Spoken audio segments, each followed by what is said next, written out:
Namaste and thank you everyone for joining my talk. Today I'll be talking about the Hindu heritage of Sindh. So Sindh, as you know, is one of the four or five major provinces of Pakistan, and so this is the map of Pakistan. Um, just a quick overview of the history. Pakistan is a very recent nation that was carved out of United India in 1947, and it was designed to be a homeland for Muslims in areas where they were in a majority in the east and the west. And so what's called Pakistan was earlier the West Pakistan. And the major provinces of Pakistan are Balochistan, which is in the peach color, Sindh, which is in the green color at the bottom or in the south, Punjab, and then the yellow and green at the top are the northwestern frontier provinces, and then on the top are the Pakistan occupied Jammu and Kashmir. I mean, that's how it's called by in India. So a lot of times when people think about Pakistan, it's it's the Islamic Republic of Pakistan, obviously. But what people don't realize is that Pakistan still has a pretty high number of Hindus. And actually, after India, which has 1.1 billion or 110 crore Hindus, then second is Nepal, which has 2 crore Hindus, Bangladesh, which has 1.5 crore Hindus, and Indonesia, which has 5 to 6 million Hindus. Pakistan has the fifth largest Hindu population in the world. So so I remember that 6 months back, I told a friend of mine, oh, the Pakistan still has 3.5 to 4 million Hindus, and he wouldn't believe me. And then when he Googled it, he found that that's really true. And the reason is that the overall population of Pakistan is 22 crores or 220 million people. And with a percentage of 1.6 Savarna and 0.25 scheduled castes, it adds up to 3.6 million Hindus. So this is the map of the pre-partition India. And you can roughly see how Pakistan was carved out of the northern and western wings of the country. And even at that time, the light green Sindh was a separate province. So there were 11 provinces in British India, and Sindh was one of them in 1947.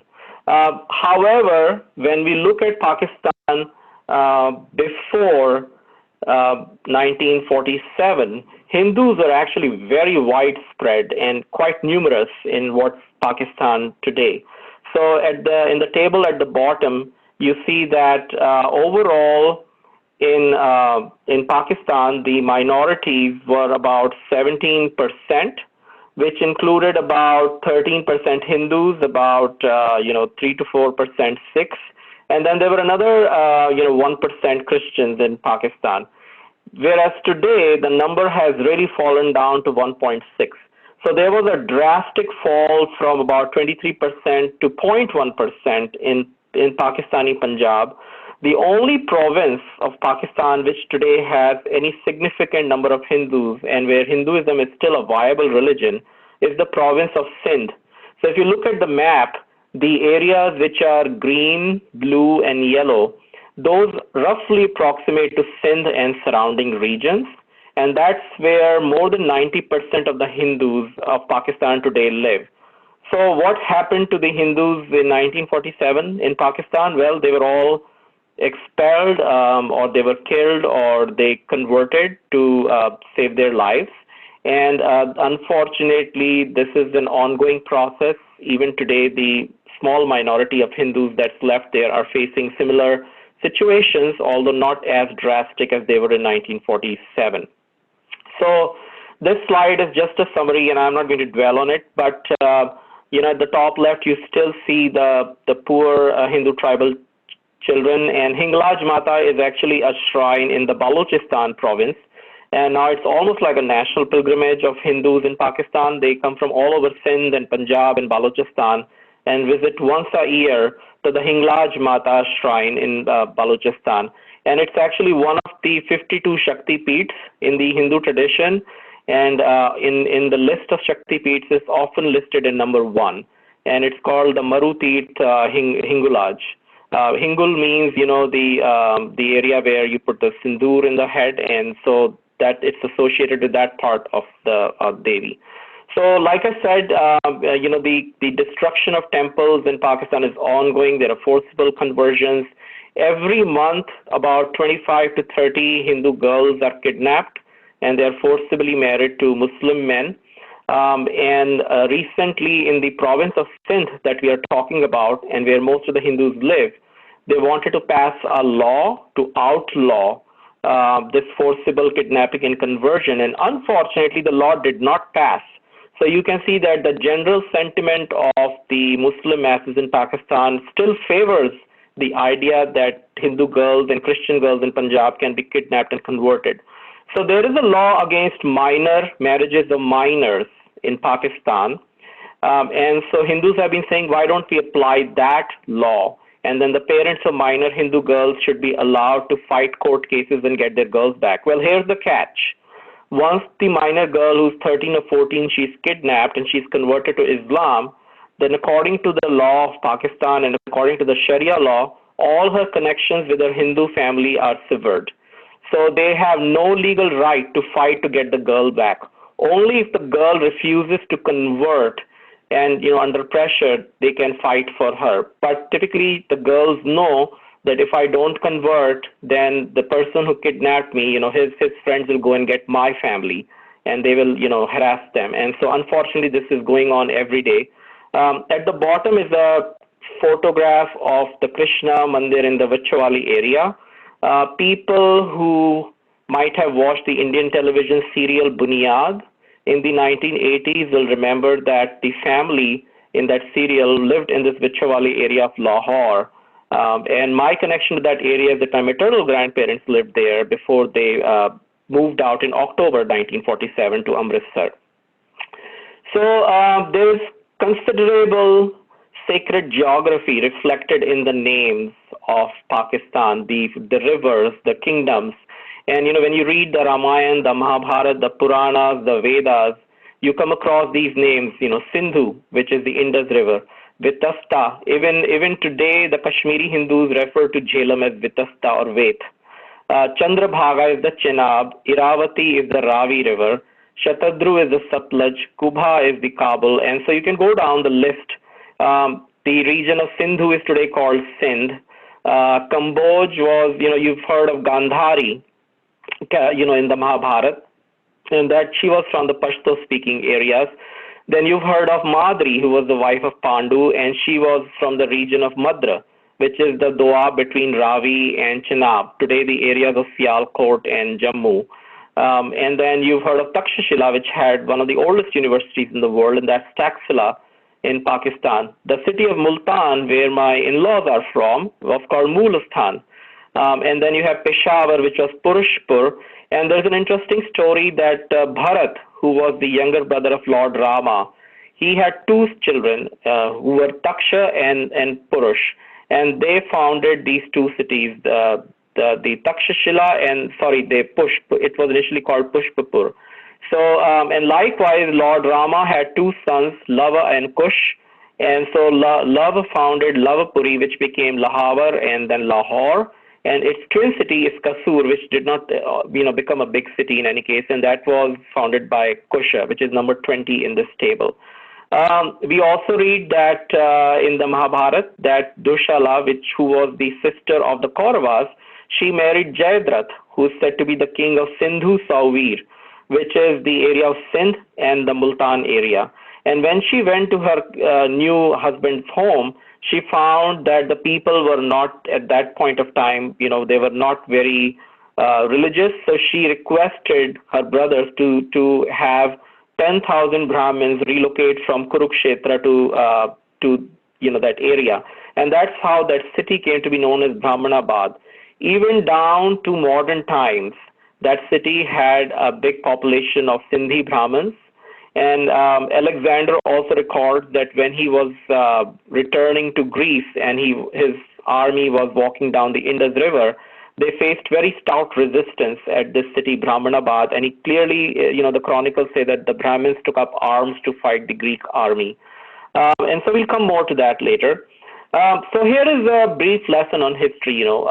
Really, even though Pakistan is not politically a part of India right now, but the Indus Valley, and so if you look at the map that I have shown, there is the Indus River with its tributaries, Ravi, Chenab, and Jhelum, and then to its right or to its east is another river parallel, which is the extinct Rigvedic Saraswati River.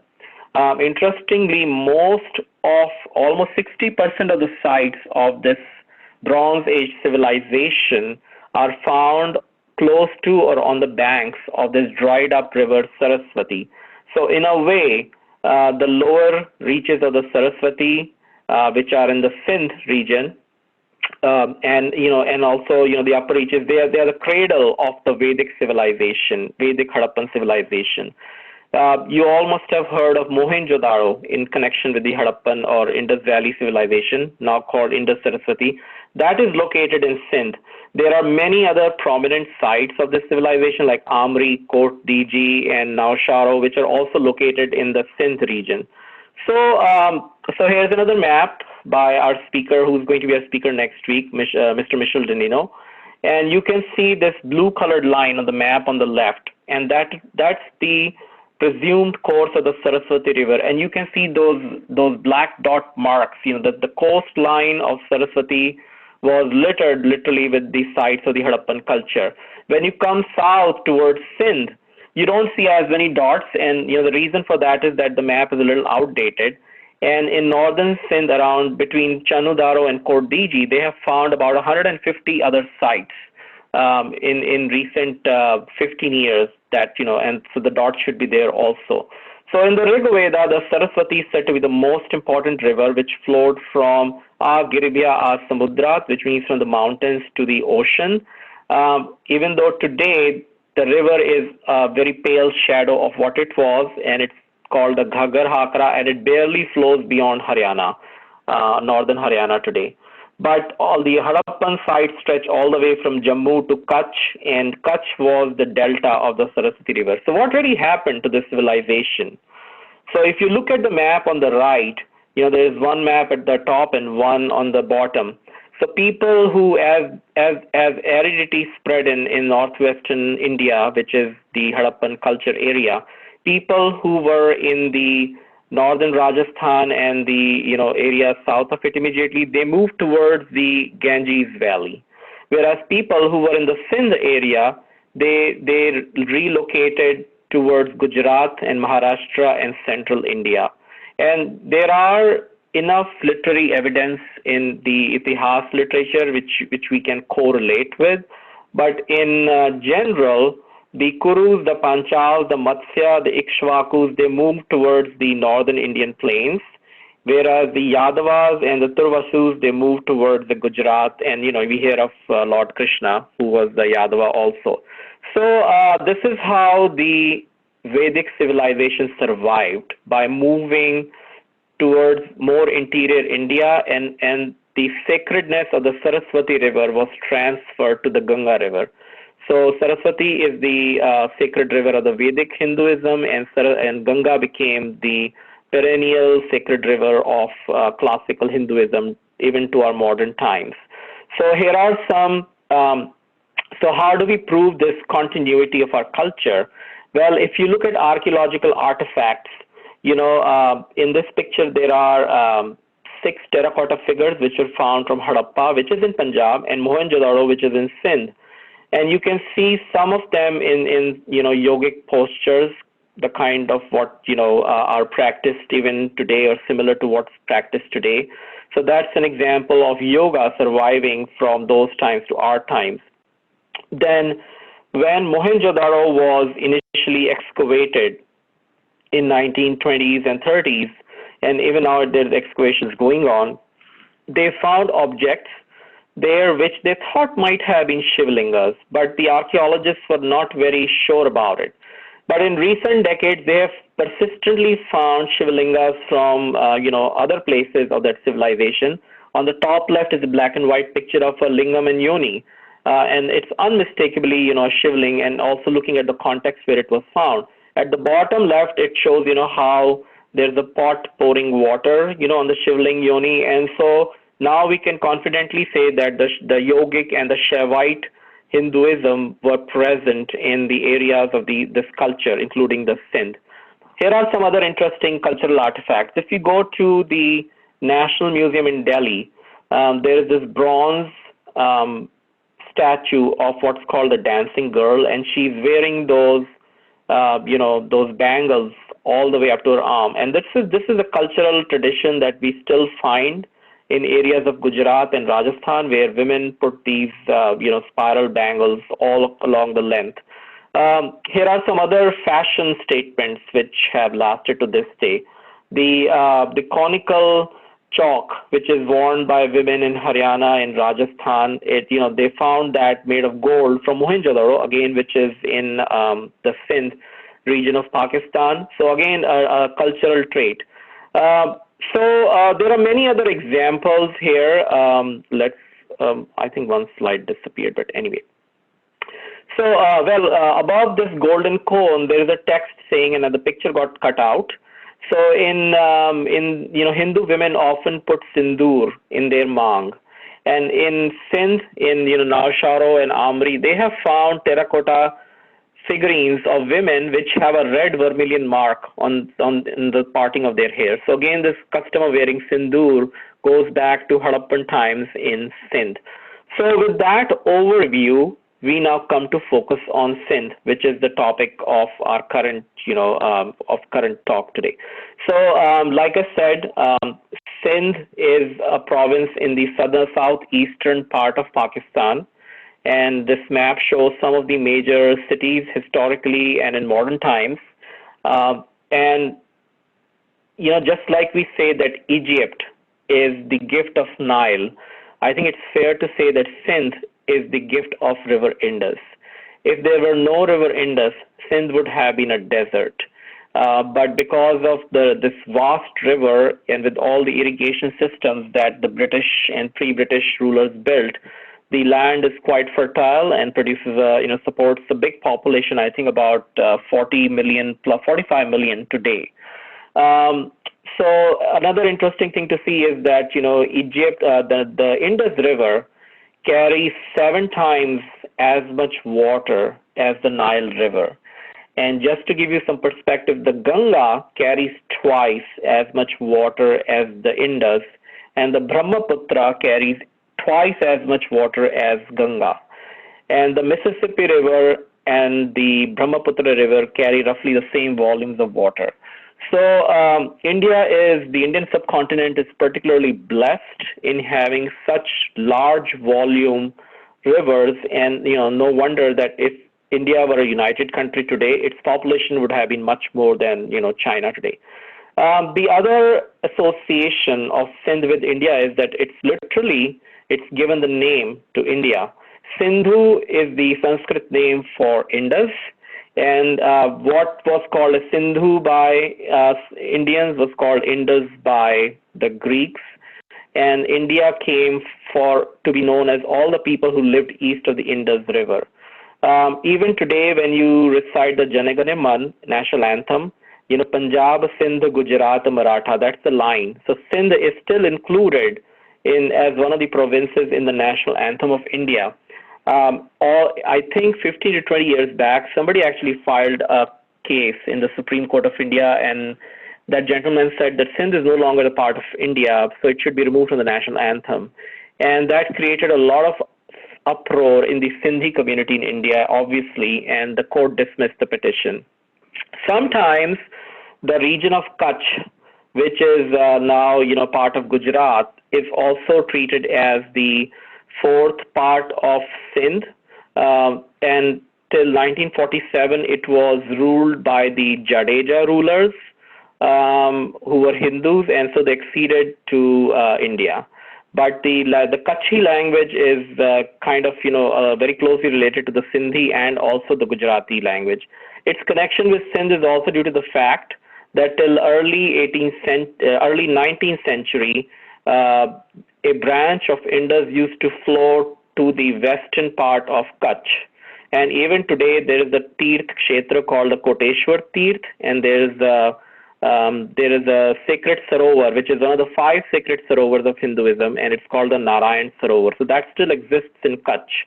whereas the western branch of the Indus River used to flow to Banbor, which is the sacred site of Deval in the Hindu scriptures. And there are still remnants of Shiva temples in that area, and we'll look at some pictures. Now, the river which flowed to the east of Indus was the Saraswati. It's not shown in this map, but today the remnant of that channel is called the Nara River.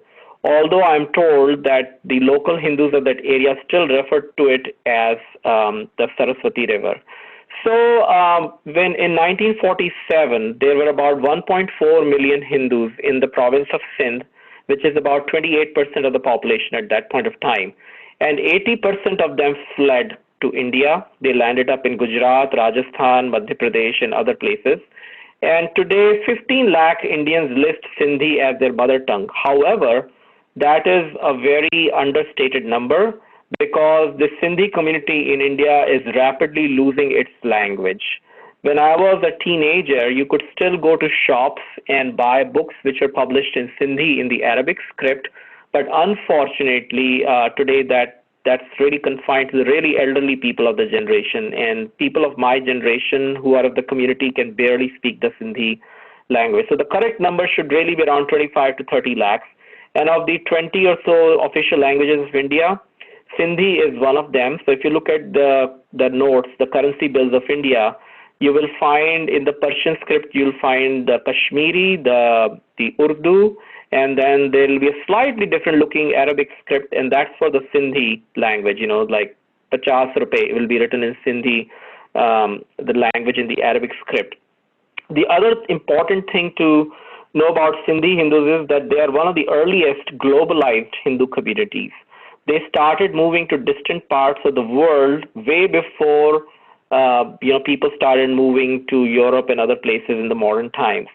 So in medieval times, during the Mughal and the Delhi Sultanate rule, there were merchants who traded with the Middle East, and Gujaratis were the other community who went to that direction, and so were the Multanis. And Sindhi merchants, they were Bhatiyas from the province of Thatta. If you look at the map in the inset, there's this district called Thatta. It's bell-shaped right in the south. That was a good big port in those times from where trade happened. And they built the very first Hindu temple in Muscat in the Middle East. Then subsequently, after the Mughal rule started collapsing and the Afghans and the Persians gained ascendancy, there were newer overland trade routes which were opened.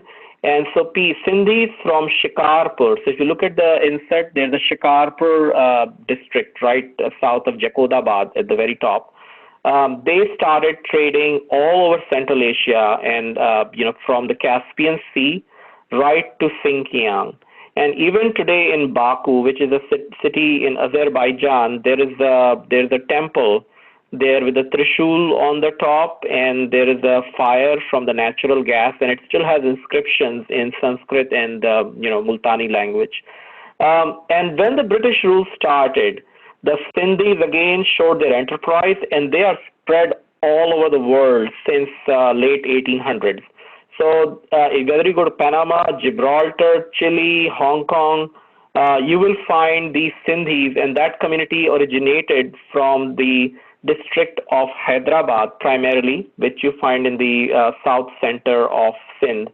And they called themselves Sindhvarkis because they used to sell their artifacts, and when people would ask them, where did you get this beautiful object from, they would say Sindhvark.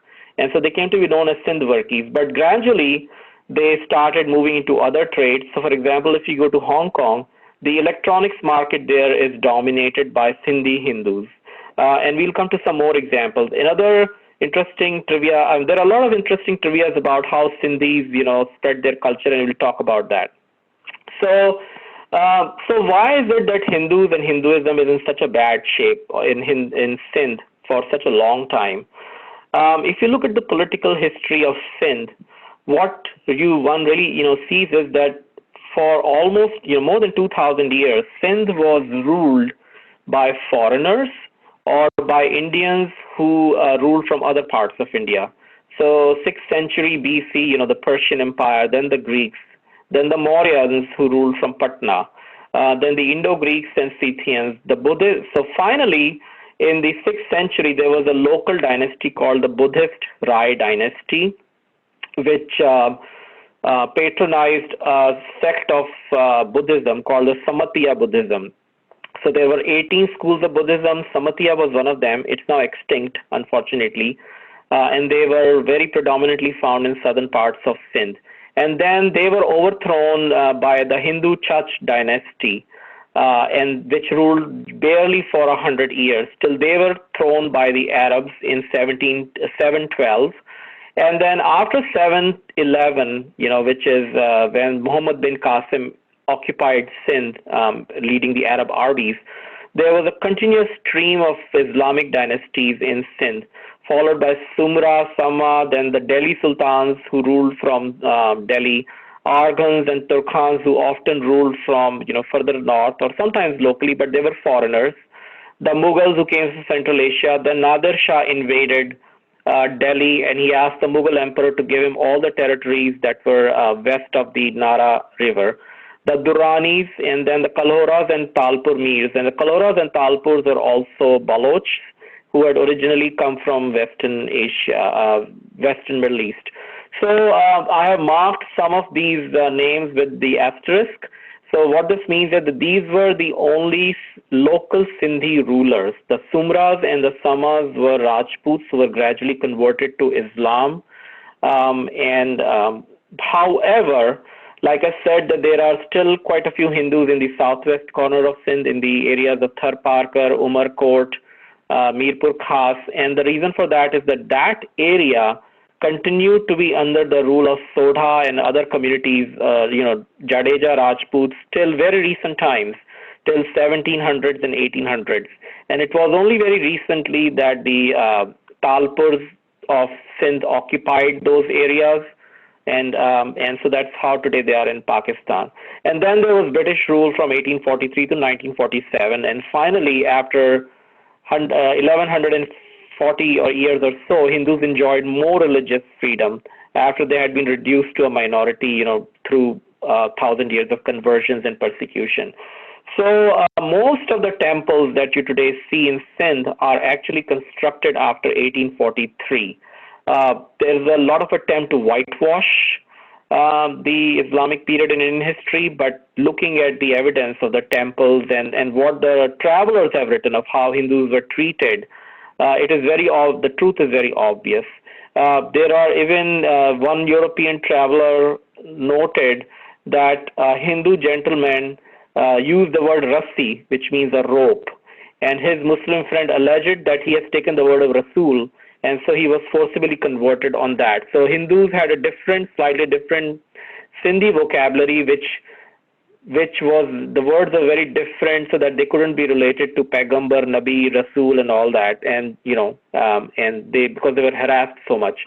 But the interesting thing is that of the two greatest rulers who were centered in Pakistan, that's today, what's Pakistan today, they were both non-Muslims. So if you look at the entire history of the area, which is Pakistan, their greatest two kings are both non-Muslims. One was King Dahir, the last ruler of Sindh who was Hindu, and his empire is shown in the top right picture there. He ruled all the way the whole of Sindh, a big portion of Balochistan, Quetta, and all the way up to Multan. So his was probably the largest Pakistan-based empire in the history of that country, and it was by a Hindu king. And then in 1700s and 1800s, Maharaja Ranjit Singh created the second big empire, which was centered in Pakistan, from Lahore. And he was from Gujranwala, which is also in Pakistan, and his capital was Lahore, which is also now in Pakistan. So the question is, with all this heritage, why do we write Sindhi in the Arabic script like today? And the reason is very interesting, that till the British took over Sindh, the Sindhi language was actually written in the Arabic script. Then it was written by Hindus in the Khudabadi script who were in administration. So Khudabad is an area, is a place which was the old capital of Sindh, and a lot of Hindus called Amils, they were in the administration there. And a refined version of that was called the Khojki script because it was the Khojas, the converts from Hinduism, and they wrote the Ismaili literature in this Khojki script. But again, it was an Indic Brahmi based script. Sindhi was also written in Devanagari script. So even today, if you go to the old Hindu Havelis and temples, you will find inscriptions put in the Devanagari script there. However, after Pakistan separated from India, Hindi and Devanagari were viewed with suspicion, and so because Urdu was the national language, and so all temples in Sindh today they use the Arabic or the Urdu, the Farsi script for their titles and nameplates. And then there was a big chunk of the Nanak-Panthi population which used the Gurumukhi script. However, when British took over Sindh, they were in a fix, which script should we officially adopt, and they were creating the typesets for the printing presses, and they didn't want to antagonize the Sindhi Muslim majority, and so they selected the Arabic script, and that's how Arabic became the official script of the Sindhi language. But you can do some internet, Google search, and you will come across samples of the Khudabadi, Khojki, and the Devanagari and Gurumukhi writings, in Sindhi language. So like I said, Sindh is the only major part of Pakistan which has a viable Hindu minority. It's 6.6% of Savarna Hindus and an additional 1 point something percent of the scheduled caste Hindus. So overall, 7.5 to 8% of the population of Sindh is of Hindu faith. This is a very recent article that I came across. It's from 9th July 2020. And, the article says that there are still 150 functional temples and 21 gurudwaras in Sindh. So that's quite a big number. And they are spread all over Sindh. And the Hindu Panchayat of Sindh said that the number of Hindu voters in Pakistan is 15,25,000. So, you kind of multiply that by 2 to get the real population, and that brings you to around 30 lakhs Hindu voters. And in addition, they said that there are 2 lakh 6, most practically all of whom are Namdharis, which means they don't wear the turban and the beard. So that's a very interesting feature of Sindhi Sikhism. They install murtis of Guru Nanak in temples which also have Devi Devtas, murtis of Devi Devtas. And then they also perform an arti of the Guru Granth Sahib. You will never see that happen in the the conventional Sikh gurudwaras. They perform the ardas and they fan it and they carry it on the head. But in the Sikh gurudwaras of Sindh, they actually perform the arti just like you would do an arti of the murti. And there are actually Hindi movies. I remember one movie where Rakhi and Shashi Kapoor, and that movie actually shows the Sindhi Sikhs performing an arti of the Guru Granth Sahib. The Sindhi Hindus actually follow a very syncretic faith, and we'll come back to that. So how is Sindh really a sacred Hindu land? When the British took over Sindh in 1843, Hindus all over India had even lost memory of Sindh being a sacred land for us. And there was a book written by a Mahant of the Sadhu Bela in 1920s. I've been trying to get a copy of it. It's available in some US libraries, but they won't loan it to me. And it gave a lot of details on how the sites and the rivers of Sindh are mentioned in our scriptures. So, when we chant the shloka, remembering the 7 rivers, if you recall, Gange cha Yamune chaiva Godavari Saraswati Narmade Sindhu Kaveri Jale Asmin Sannidhim Kuru. So 2 of those rivers, Sindhu and Saraswati, flow through Sindh. And both of them had their deltas in the Sindh and the Kutch region. The Rig Veda associated the Indus River with Varun Devta. And the scriptures also say that Rishi Deval who lived on the banks of the Sindhu River. There is a Deval Dharma Shastra, which clearly says that Rishi Deval performed tapasya on the banks of Sindhu River and wrote his Dharma Shastra there. The Rig Veda also talks about the oceanic mansion of Varun Devta, and a lot of scholars say that on the coastal cliffs around Karachi, there are caves, and those are the ones associated with the Varun Devta. Interestingly, even today, and we'll see a picture later, in recent times there was a Varun Devta mandir constructed on the Manora beach in Karachi. The deity of that mandir is not Varun Devta, but the memory persisted, and it was called Varun Devta. If you read the Mahabharat, there are two Tirth Yatras mentioned there through the region of Sindh and what is now Pakistan. So when the Pandavas were in their 13-year exile, they traveled with the Lomash and Markandeya rishis. And one of the Tirth Yatras that they undertook, it started from Dwarka, and then it went across Kutch into the Saraswati Sindhu Valley. And so, you find a lot of descriptions of tirthas which are now located in the modern day of Sindh. One of them is the Shukra Tirth, which is exactly where the modern city of Sakhar is located. If you read modern literature, you'll find a lot of speculations on why Sakhar is named, what is the origin. Some people say it comes from Shukar, which is a pig or a boar, because the Indus River flows through, two hills in that area. So it's like, a gap has been bored through the hills. Some people say that it means Sharkara, which literally means, gravel and pebbles, because that area, is littered with sand and gravel. But I think a more straightforward explanation is that this is where the Shukra Tirth of the ancient Hindu tradition lies. Today, you hear a lot about Jhulelal Sai in connection with the Sindhis. He's also termed as Udrolal, and one of his holiest sites is actually Udrolal, and we'll see a picture of that. And this is exactly where, when Balrama and the Pandavas were doing their pilgrimage, they came across this holy well. And the story was that Trita was blinded and thrown into this well by his brothers who wanted to take his inheritance. And then Trita prayed to Indra, and the Saraswati river gushed out of that dried up well and threw Trita out of that well and saved his life. And if you go to Udrolal today, they will narrate the same story around that well, and they said that Jhulelal Sai came out of the well because the water of well gushed up and threw the baby out, and that's how he was born. So this is how the tradition has persisted, although it's been adapted. There are other sites mentioned in this Tirth Yatra, like the Chamasodbhed, Nagodbhed, and it can, with a little study, you can find similar sites in Sindh. Then there is a tradition that when Dwarka was submerged in the ocean, Arjuna went and brought most of the citizens to the Kurukshetra and settled them there. But a lot of the Yadavas also moved to Kutch and to Sindh. And they were the four Jam Rajput chiefs.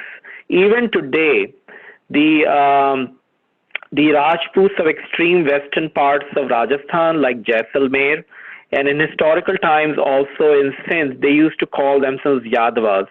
And they were called the Jam. So the Jadejas who ruled the Kutch region also claimed their ancestry from Lord Krishna's, Dwarka. So that's again, continuity of how these traditions have persisted in Sindh.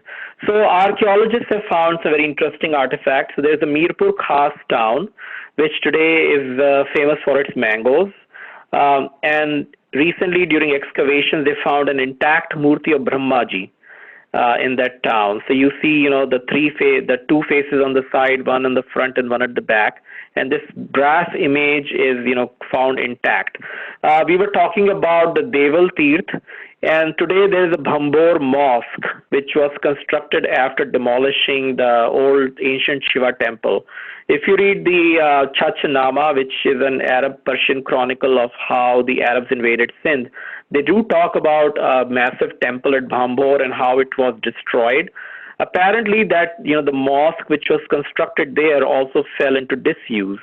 And later on, Hindu traders moved and set up a Hindu temple again there. So in 1960s, when Pakistani archaeologists conducted excavations, they found a lot of shivlings, right at the entrance under the courtyard. There were many shivlingas which they found from that mosque, which kind of confirmed the legend of Skanda Puran that there was a Shiva temple at that site. So later when we come to more recent times, what are the historical references? So, like I mentioned, Alexander his chroniclers note that they met stiff resistance from the Brahmanas of Middle Sindh. There is Ashtang Hriday written by Bhagabhat in the tradition of Ayurveda. It's said to be one of the most comprehensive works of Ayurveda. And some scholars say that given the fruit and the terms he has used in Ashtang Hriday, he might have been from Sindh. When the Chinese traveler visited Sindh in early 7th century, he noted that the Pashupat Shaivite temples were found all over the place. And likewise, there is also literary evidence for the prevalence of Vaishnavism and Pancharatra Hinduism there. So it talks about the Brihat Katha Shlok Sangrah, talks about a Vaishnav who had memorized the Gita and the Vedas, and he took a pilgrimage from Sindh. He moved up the Indus River, switched to Satluj, then went to from there he went to Yamuna, then Ganga, and all the way to the Ganga Sagar, which is close, south of Calcutta today. Even after the Islamic rule, Hindus continued to sprout many saints and many traditions in that region. It took a while for Hindus to get reduced to a minority there. One of the earliest saints of that region is Jhulelal. And, when you see any Bollywood movie, it's almost whenever they show a Sindhi character, they show him as a rich trader and who keeps uttering, Vadi Sai and Jhulelal at the drop of a pin. I mean, that's a very negative stereotype of the Sindhi Hindus. The Hinduism of Sindh is much broader and somewhat related to the mainstream Hinduism. So Jhulelal is credited with saving Hinduism in the 11th century of Sindh. There was a Muslim ruler who was forcibly converting Hindus, and Jhulelal performed miracles and convinced him to stop his persecution. He was, till recent times, he was worshipped mainly by Sindhis in northern and central Sindh, and also by Multanis. They were called the Daryapanthis. But today he's become the de facto Sindhi Hindu, Ishta Devta. And the Sindhi Hindu identity has kind of, in outside of Sindh, has coalesced around him. There were Nath yogis who performed pilgrimages to Sehwan and Hyderabad, and we'll come to these places on why they've survived in memory today.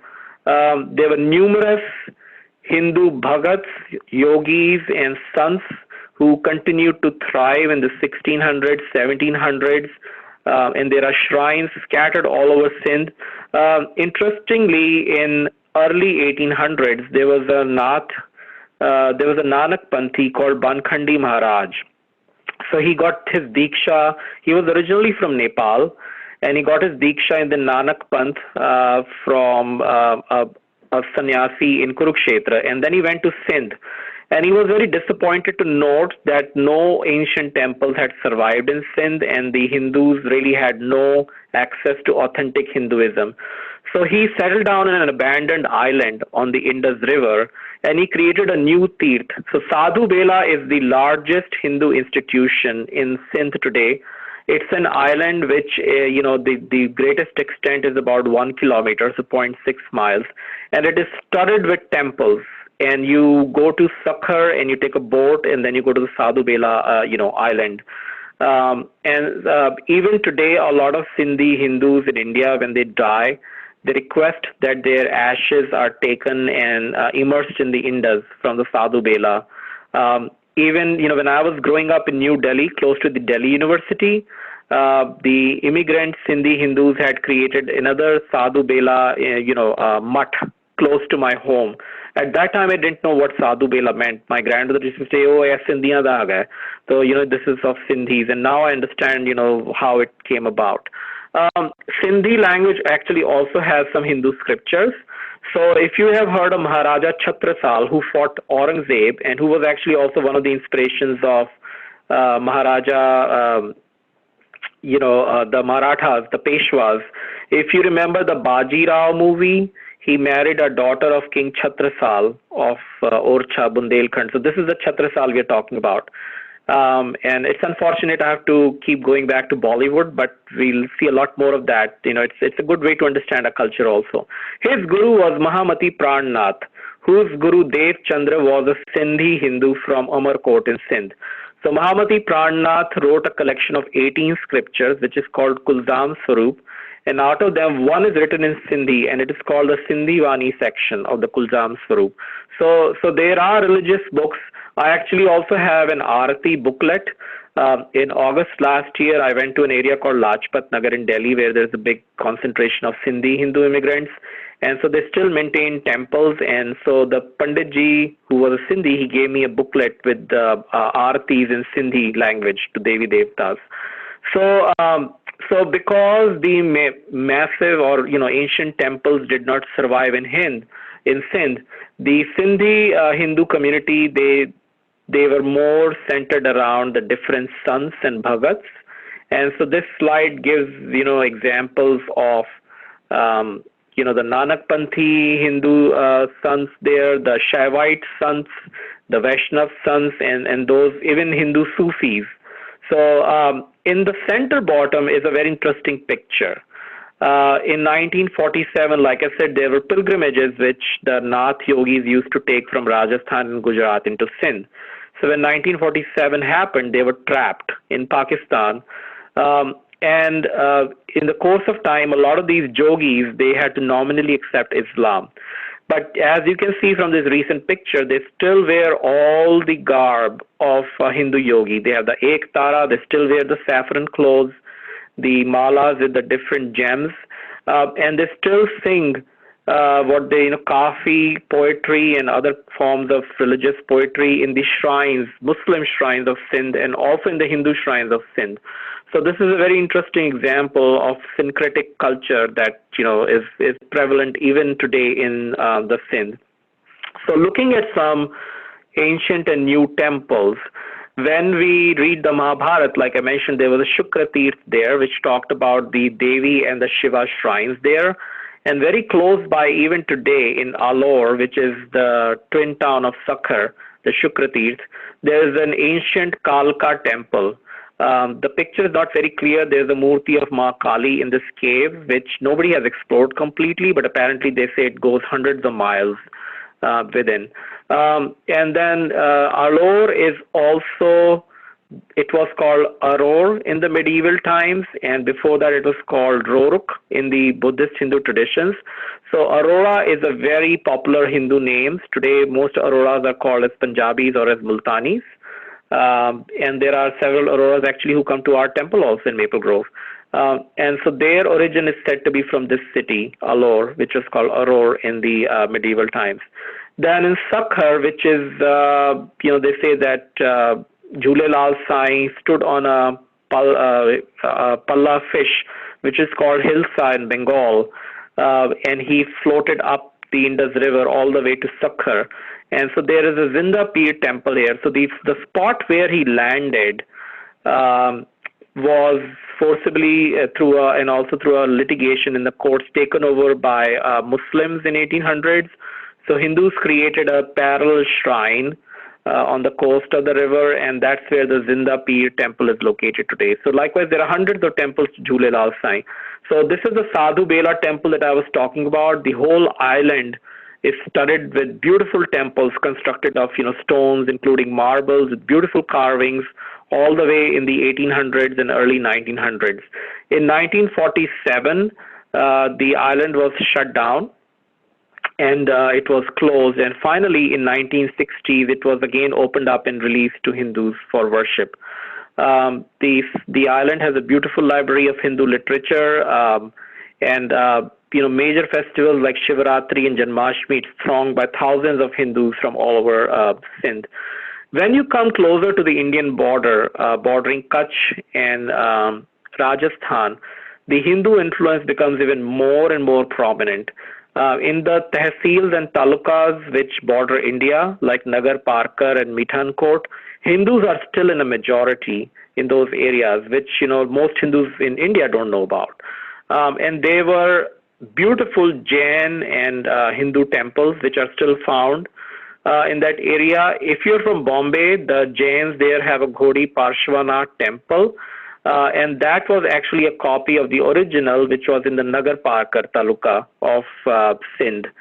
So these temples, they are not being in used actively. The entire Jain community fled in 1947, and it is currently the Hindus of that area who maintain these temples and prevent them from falling apart. Um, there are sacred springs and tanks in the region, Bodhasar, Achalsar, which you can clearly see. They are very Sanskritic names. So then we come to Karachi. Karachi is a relatively modern city. It was founded by a little before the British went there, but it's today the largest city in Pakistan. It has almost 20 million people, which is a third to a half of the population of the whole state. Interestingly, in 1947, Hindus were about 48% of the population of the city. It is said that when Muhammad Ali Jinnah took his first car ride through the city after independence, he was shocked. And his comment was, how can we have a capital in a city which has more Muslims than Patna in India? So on the left top, you see the Varun Devta temple, which I mentioned. The new structure currently was constructed in the British times, but the site apparently has remnants of a very ancient temple there. In recent years, the temple was converted into a toilet.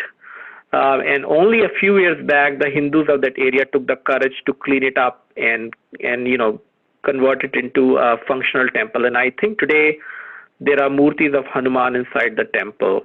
On the right is the Swami Narayan temple, which obviously was constructed recently because the Swami Narayan Sampradaya is quite recent.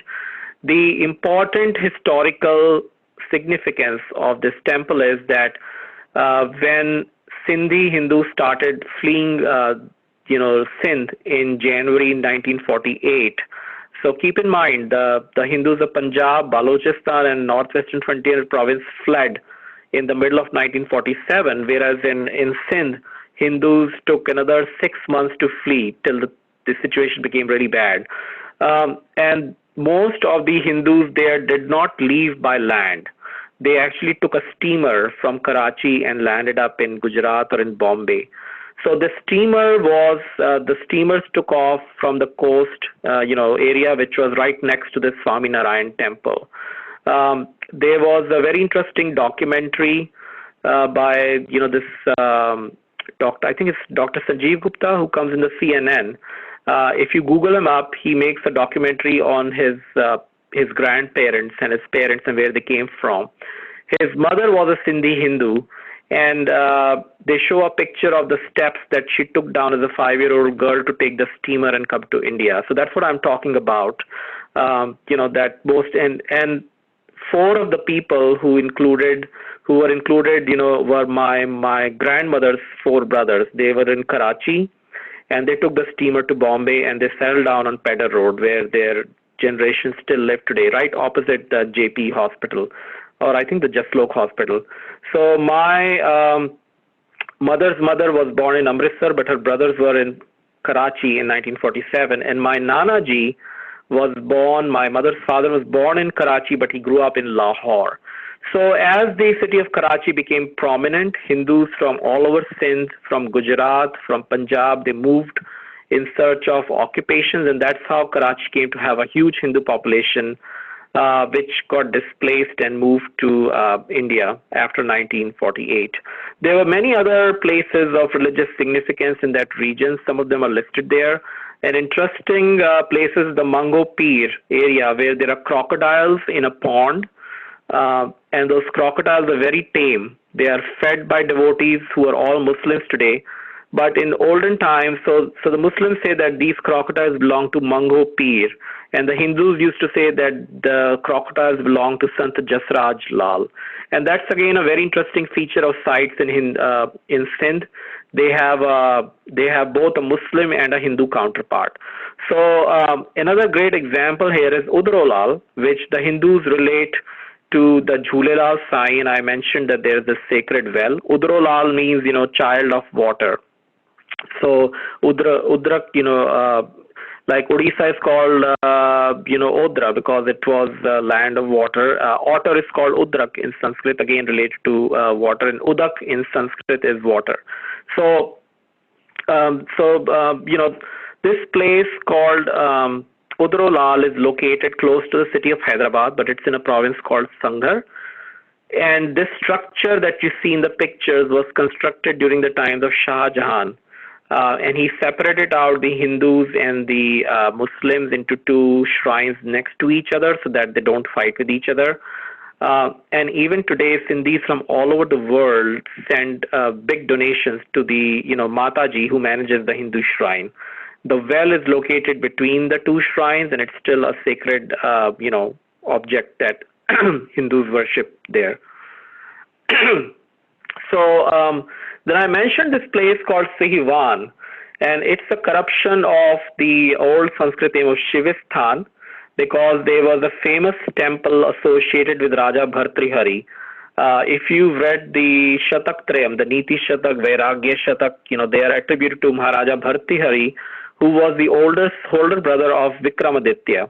So Bhartrihari, there's a very famous story of how he became disenchanted with worldly life, and so he became a sannyasi.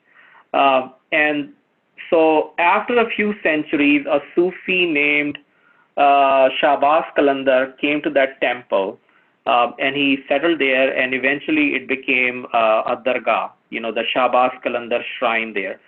So the shrine was made, it's always been a very famous shrine, and even today, the shivling which was in the temple was smashed, but a portion of that shivling is still kept next to the grave of Shahbaz Qalandar, and that keeps drawing Hindus even today there. So if you remember, if you were growing up in 70s and 80s in India, the Runa Laila song, this very famous song, Dama Dam Mast Qalandar, Ali Dam Dam Me Andar. So that song is associated with this shrine. And when she says, Chag Charag Tere Balan Hamesha Panjva Charag Mein Lai Jhule Lalan. So there were 5 lamps which were burnt, and the 5th lamp was associated with Jhule Lal in this shrine. So recently, the more puritanical the Muslims of Sindh have started attacking these syncretist traditions, and this shrine had a bomb blast a few years back. If you Google up, and there were, I think, 80 people were killed. So they want to stamp out all these syncretist and Sufi and other Hindu Muslim traditions in Sindh and replace them with Wahhabi and puritanical Islamic, traditions. And the Jogis, which we saw in an earlier slide, they here in this picture. So they are actually singing kafis and other, religious poetry at this Shahbaz Qalandar shrine, which continued to be a Hindu place of pilgrimage till 1947. So there was an annual pilgrimage which started in Gujarat and Rajasthan. Then all the Jogis met in Hyderabad, and then they split into 2 groups. One of them went to the Hinglaj Mata shrine in Balochistan, and the other went to Sihivan, which was this shrine. So the question is, what kind of Hindus, what kind of social organization do Sindhi Hindus follow? And if you ask Sindhis, they will typically tell you we don't have any caste system. We are all traders and merchants, and to I would say that's quite true in a way. There are very few Sindhi Brahmins, and there are 2 types, Pushkaran and Saraswat. And we will look at these last names, Bhavnani, Juneja. These are some of the last names. I think Khilnanis are also the Sindhi Brahmins. But the bulk of Sindhi Hindus are Lohanas, and the bulk of the Lohanas were Bhai Bans who carried on these trade and commerce and shopkeepers, and that's what's predominant even to this day. There were smaller communities of Sindhi Bhatiyas, Khatris, Aroras, Chaprus, and Sehtas. Khatris are normally Punjabis, but there are Sindhi Khatris also. So there is this stand-up comedian, I think Atul Khatri, he's an example of that. And interestingly, again, Bollywood reference, Juhi Chawla is from the Sindhi Khatri community. Her uncle still lives in Karachi. So that's her Sindh connection. Whereas if you go outside the Indus Valley proper and into southwest Sindh, you have Marwadis and Maheshwaris. We actually have a family in hats, and they are the Maheshwaris from Sindh. But they are not ethnically really Sindhi. They speak other languages like Dhatki, which is midway between Marwadi and Sindhi. And then there are tribal communities of Bhils, Megwars, Kolis, and even Marathas. So during famines in medieval times, a lot of Hindus, tribals, and other Hindus moved from Marathwada in Gujarat into Sindh, and today they are still found in Balochistan and in Sindh. So a distinct Hindu festival that the Sindhis celebrate is the Cheti Chand, and it is celebrated in the honor of Jhulelal Sai. Some most Sindhis celebrate it around the Gudi Padwa of Maharashtrians, the Ugadi of the Telugus and Yugadi of Kannadas, and the Navratri of Kashmiris. It's around the same time in the month of Chaitra, but a lot of other Hindus, Sindhis celebrate it around Janmashtami. And there are two distinct traditions because some say that Jhulelal was an avatar of Varun Devta, so there again the connection of Varun Devta, whereas more recent traditions say that he was an avatar of Bhagwan Krishna. So they take out processions. If you go to Ulhasnagar in close to Thane in Bombay, in Maharashtra, or if you go to Ahmedabad, if you go to other places where Sindhis are in a big community like the Lajpat Nagar, they take out these processions of Cheti Chand. And there were big fairs in areas associated with Jhulelal in Sindh, in Hyderabad, in other places, but a lot of those festivals are today extinct. So, this is the festival. I hope one day our Hindu temple in Maple Grove will also have a murti of Jhulelal Sai for worship. So here is a table which gives a very brief description of the immense contribution that Hindus of Sindh have made to our religion and culture. The Ikshvakus, which is the Suryavanshis, they are mentioned as being a branch of them lived on the Sindhu River, the Indus River. We talked about Jayadratha, who was the brother-in-law of Kauravas. Several Pashupat and Bhagwat Acharyas, King Dahir, the greatest king of Pakistan, Jhulelal Sadhana was actually a Muslim butcher of Sindh, but his shrines are found in Punjab because his hymns were recorded and incorporated in the Guru Granth Sahib. He gave up his profession, and his poetry resembles a Vaishnava sons also. So there are many other saints. During the British rule and immediately preceding it, there was a flowering of Hindu saints in the region of Sindh. Swami Chain Rai wrote about thousands of Vedantic hymns, and very interestingly, he wrote those hymns. He put the scrolls in pots, and those pots were opened up very more than a century after he died, and then his descendants discovered what beautiful Vedantic poetry he had written in the languages of northwestern India, in the Gurumukhi script. There was a Sant Kanwar Ram, and you find a Sant Kanwar Ram temple even today in Lajpat Nagar in Delhi, and he was a legendary singer. Some of his recordings are still available, but he refused to sing for commercial purposes. Wherever he gathered to chant and sing, crowds would gather to listen to him, and they say that he was murdered by the followers of Pir Bharchandi, who was a Sufi in northern Sindh. Today in India, there are two major Hindu traditions which have originated from Sindh. One is the Vaswani mission from Dada Vaswani, and the other is the Brahma Kumari tradition. So if some of you watch Sister Shivani on television, she gives a lot of inspiring talks, and she wears a white sari. So Sister Shivani belongs to the Brahma Kumari organization. So here's a picture of these saints, Dada Vaswani, Sant Kanwar Ram. Now on the bottom left is Goswami Lalji, the oldest son of Vallabhacharya, whose tradition is flourishing in Vrindavan and in Gujarat and Rajasthan. He gave 8 murtis to his children and disciples, which led to the foundation of 8 temples. And he gave the 9th murti to his adopted son, Goswami Lalji, who was an orphan from Sindh in Sahiban, and he was a Saraswat Brahman orphan. And so he was adopted lovingly into the family, and that's why they call him Lalji, out of endearment. You call Mere Lal, my dear son. And so when he gave those 8 murtis, Goswami Lalji asked him, where is my share? And so they gave him a 9th murti, and he was told to take Krishna Bhakti to regions where it had not reached so far. So Goswami Lalji moved across northern India. He went to Lahore and then he crossed Indus and he landed up in Dera Ghazi Khan, which is, bordering the Pashtun Baloch areas. And till 1947, there was a Vaishnava community there. They have a whole tradition of saints, Sant Kanwar Ram, Keval Ram, Goswami Lalji. Their temples exist even today. When they fled in 1947, they brought the Murti, which is now established in a temple in Vrindavan. Their manuscripts are also now being published. So they wrote Vaishnava poetry. There's a book called Rasman Ke Pad, which is still which is published. I have a copy of that.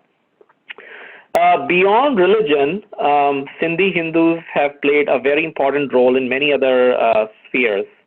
So here's, Danesh Kanaria and Anil Dalpat were cricketers in the Pakistani cricket team. You have the Hinduja brothers, who were the Sindhis who had moved out during British times. You have the Hiranandanis, you have the Rahejas. So these global and national level, business empires are a lot of them are due to the Sindhis. Then you have Sabir Bhatia, who invented Hotmail. You had freedom fighters like Acharya Kriplani, who was one of the secretaries of the Congress party, which led the freedom struggle. One of the temporary chief justices of Pakistan was Rana Bhagwan Das.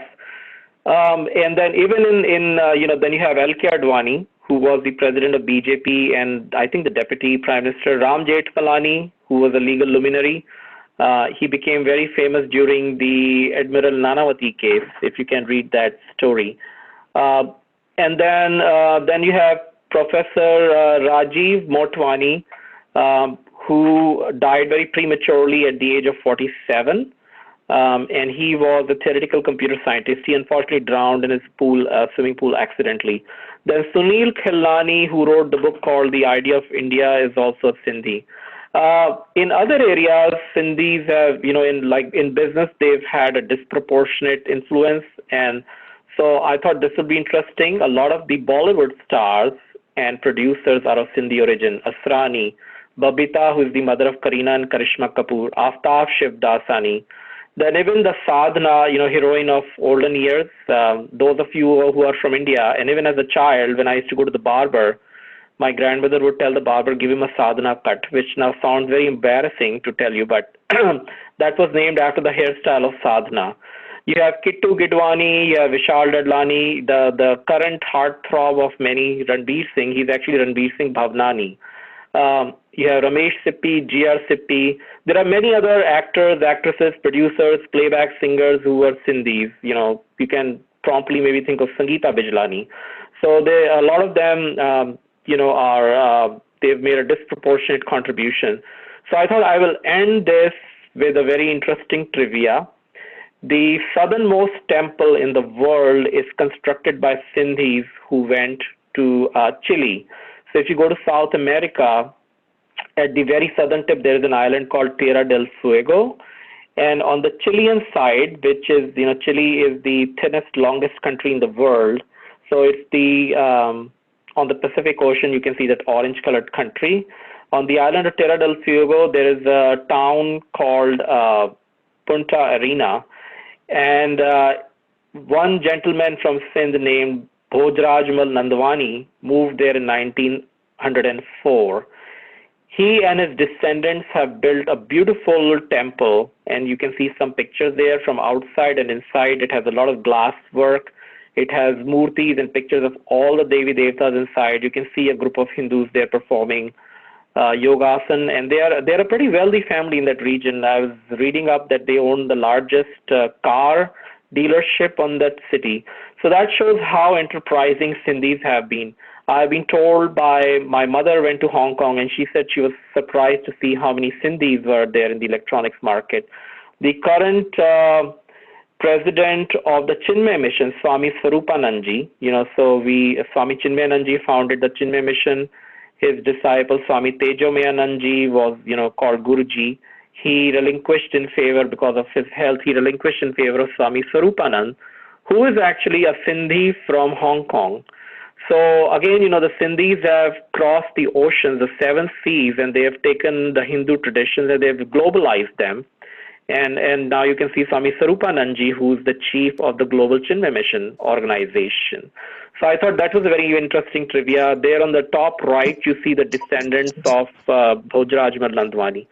So that's all I have to present today.